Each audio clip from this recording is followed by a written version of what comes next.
Hi guys, and welcome back to my channel. I just thought I would give you a quick catch up.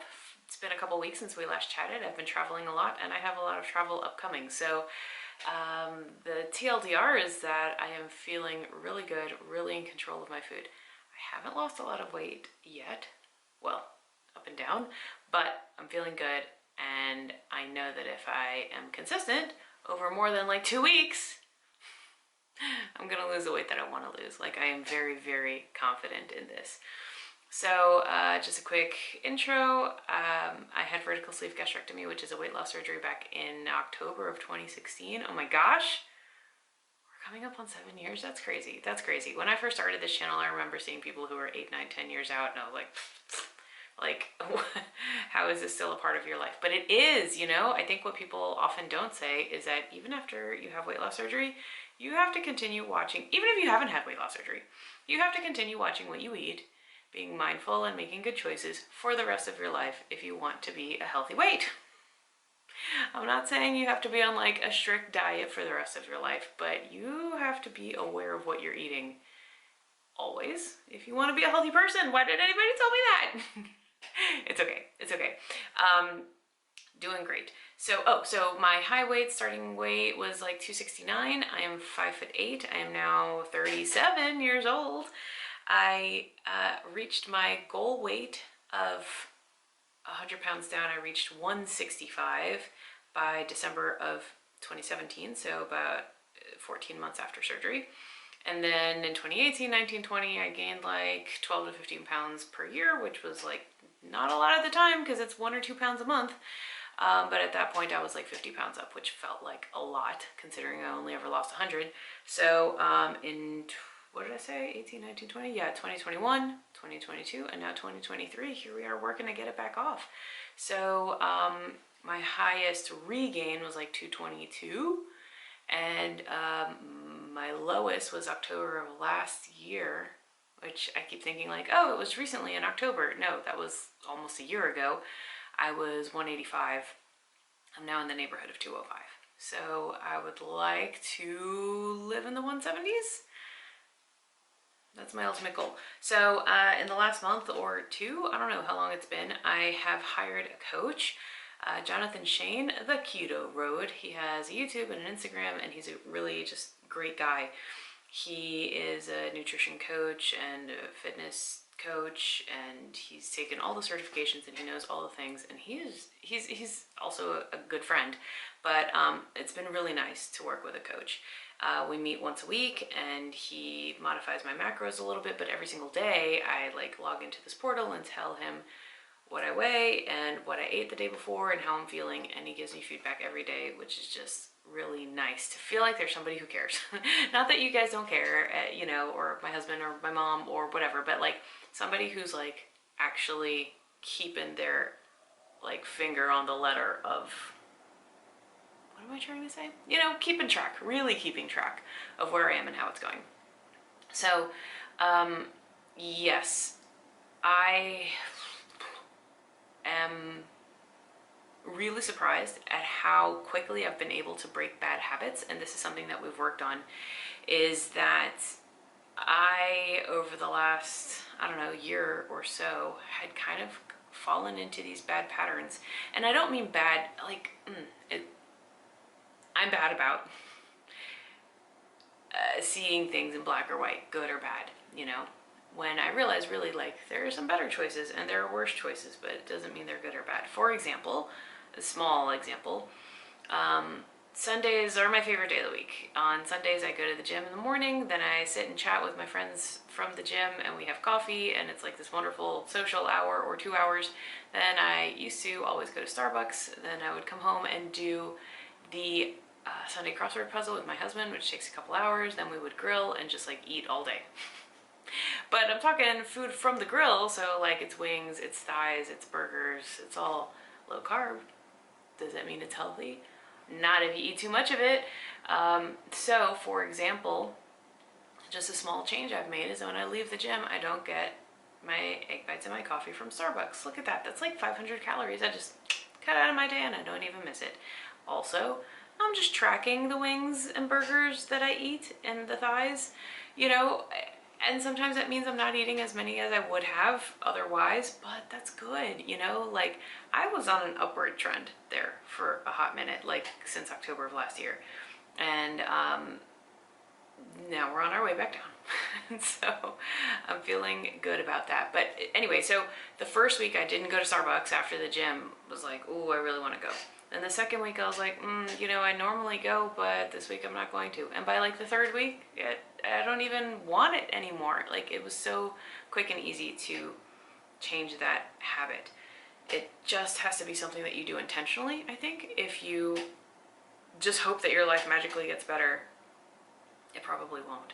But I think if you make these active decisions, and sometimes that means saying to yourself, like, I know you really want those egg bites right now, but what you actually want is to lose some weight, so you gotta pick one. You can't have both. And then you pick the one. You know, sometimes that means like having these hard conversations with yourself.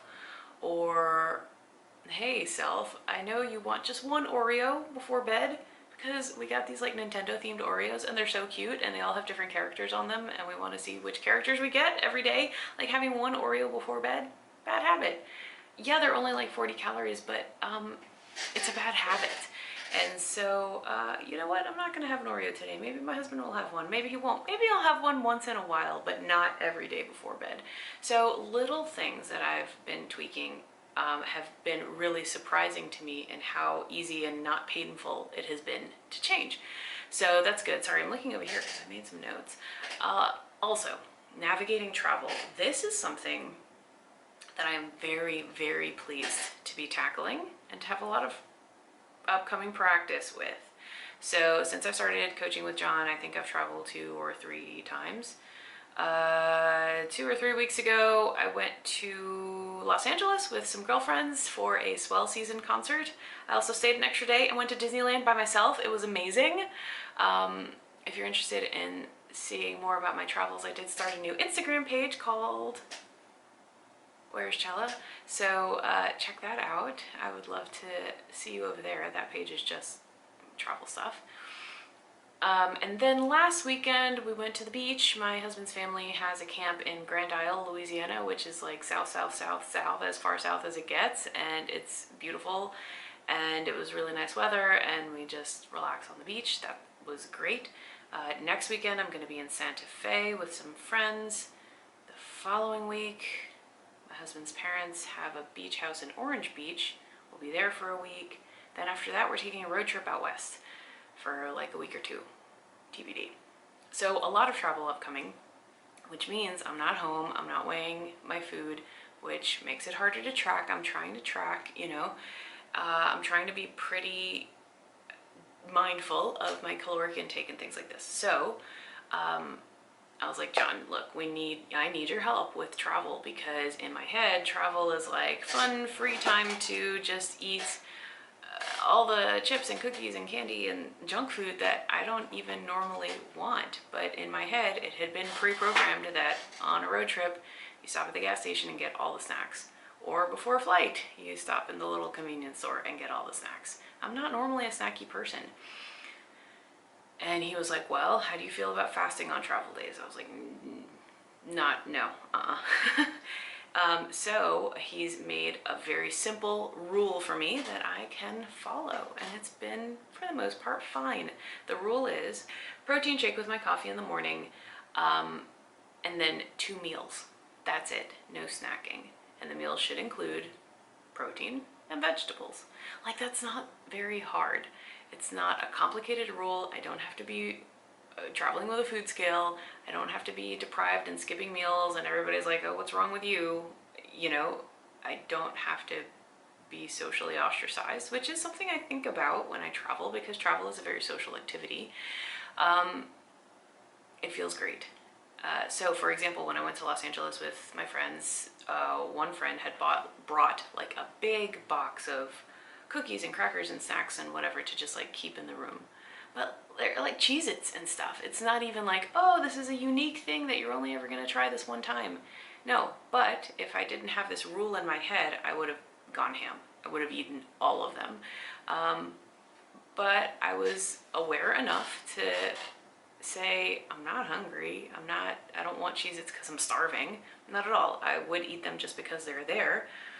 And I'm not going to do that. So I just had protein coffee, lunch, and dinner, and it was fine and it was good. So I'm really glad about that. Now, full disclosure, when we went to the beach house to the camp last week, there was a bag of chips and I ate the bag of chips, you know? And as I was eating them, I was like, haven't had Doritos in ages. These are so good. But also, like, I really should not be eating these Doritos because I'm not hungry. So that happened in my head, and next time I won't have them. So navigating travel has been something I'm learning to reprogram, and I get to have a lot of practice with it, which is great. Also, something I have noticed that I am very grateful for is that because I'm sticking to these rules in my head, it is easier for me to get back on track, like normal life, quicker when I come back home, because, you know, it's often only like a week or maybe two between extended weekend trips. So it's like 5 days home, 4 days away, 6 days home, 5 days away, you know, and it's not a whole lot of time at home to like settle back into a routine. And I know myself, and I know that in the past, after I would go somewhere, I would come home and just kind of continue riding that like vacation mindset, that like, you know, travel high, and I would continue eating out, eat fast food, not tracking, etc. So because I've kind of stuck to these rules in my head, which are not very limiting, just like they give me some definition, you know, it has become much easier for me to jump right back into normalcy when I am home. And that's key because I'm having to like switch from travel mindset to home mindset quickly, back, for the next, you know, couple months. And I can't just have several months of like, we'll eat whatever, because that's how that upward trend happens. So I'm really glad about that. Also, the workouts that he has scheduled for me are very manageable. The weightlifting plan that I was on before for like 3 years, I really loved it, but it was long. Every day that I was in the gym, it would take like an hour or more to go through all the things. Plus, if you go in the afternoon and the gym is crowded, sometimes even 2 hours. The plan that I'm doing now is much shorter, and I can knock it out in like 40 minutes. And I'm trying to go to the gym earlier, which means it's not so crowded, with the incentive that I will knock it out quickly. So that's been a bit of a balance too, because I work from home. My husband is also home all day. So we get a lot of together time, which I love. He often like accompanies me to the grocery store or like the post office. Like if I need to go run an errand, he'll often come with me. So like the only alone time I ever get is at the gym, which I love and cherish. So pros and cons, right? Do I want to be lifting weights for 2 hours? No. But do I want some like alone mental recharge time for 2 hours? Yes. So it's been a bit of a balance. What I'm doing now is I'm going a little bit earlier and I knock out my whatever routine for the day in like 40 minutes, and then I just sit and hang out. Sometimes I'll have a decaf coffee at the coffee shop in the gym. Sometimes I'll just like scroll on social media, and it's blissful, you know, to just have, it sounds silly because not that I don't have relaxed time at home, and not that it's like stressful to be home at all. It's not. But it was just a nice space to, and reason to be out of the house, and I haven't given up that reason. I'm just not dreading it like I was before, because it's not actually 2 hours of lifting. So, you know, I'm like kind of fine-tuning things in a way that is really healthy for me, and not just my physical health, but my mental health too. And I feel like I'm in a really good place. I wake up in a good mood every day. Like, this is a good season of life, and I'm happy to be documenting it, because sometimes we come on here and stuff is hard, and that's important to honor and recognize as well. And sometimes that's the only times we come on here. But I think it's important to come on here as well and say, things are going well, I'm eating well, I'm sleeping well, I'm working out well, I feel good, I'm in a good mood, and I want this to continue. And that is a really strongly encouraging, motivating factor, is that this feeling of health, I like it. I like it a lot, and I want to hang on to this. I don't discredit the notion that when I'm overweight, when I'm eating badly, when I'm sleeping badly, it puts you in a bad mood. You just don't feel good about yourself, about life, about your relationships, about anything. Sometimes, not all the time, but you know, I think it's important to help yourself as much as possible. And eating well and sleeping well and moving, those help. So that is strongly motivating for me.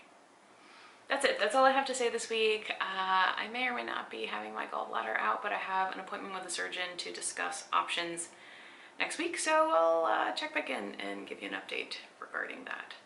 Kind of dreading it, but we'll see. I hope you have a great rest of the week, and I'll talk to you soon.